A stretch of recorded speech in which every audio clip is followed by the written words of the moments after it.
Hey guys, it is July 23rd, 2026, and this is my 26th day of walking in a row. This is a longer video that I mentioned, I think, last week in one of the shorts where I was talking about how it was starting to feel hard again, like the walking had gotten easier and then it started to feel hard again, but I had an idea of what I thought was up with that. So I wanted to tell you about that, and that's this video.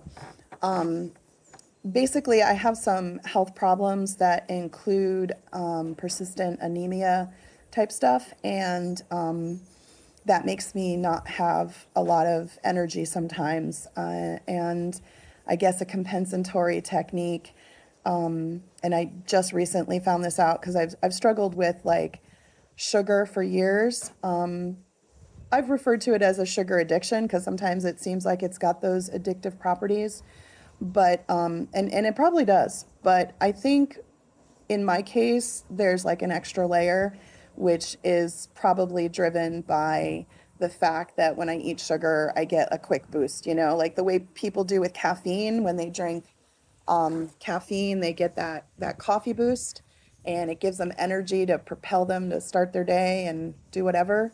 Well, I don't drink coffee. I don't tolerate caffeine at all. But sugar is definitely something that I've kind of leaned on in previous years. I've leaned on it for like comfort eating as well as I think for giving that sort of boost of energy. And so here lately in the last few weeks, I've been very stressed and very busy and juggling a lot of things. And I've just been feeling kind of zapped of energy. I'm working on like different things for the supplementation of my iron, and I'm looking at possibly having to have a transfusion or an infusion in August. So we'll see how that goes. But in the meantime, I allowed myself to kind of lean a little heavier on having sugar every day. Again, not big amounts, not binging, but just kind of a steady flow of sugar every day, maybe a dessert here or a sweetened lemonade there.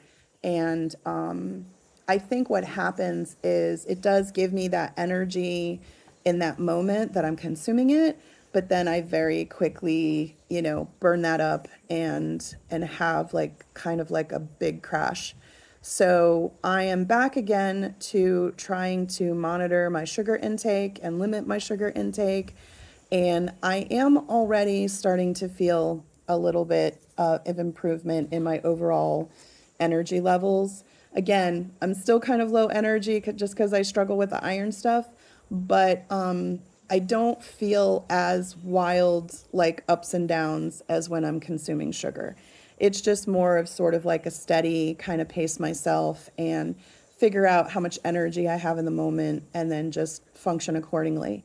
So that's one thing I wanted to offer up to other folks. If you're struggling with that, first of all, make sure you're having your iron levels checked. And if you're struggling with energy and you have this sugar habit, maybe try taking a break from it and see if it actually improves your overall endurance. Have a good day.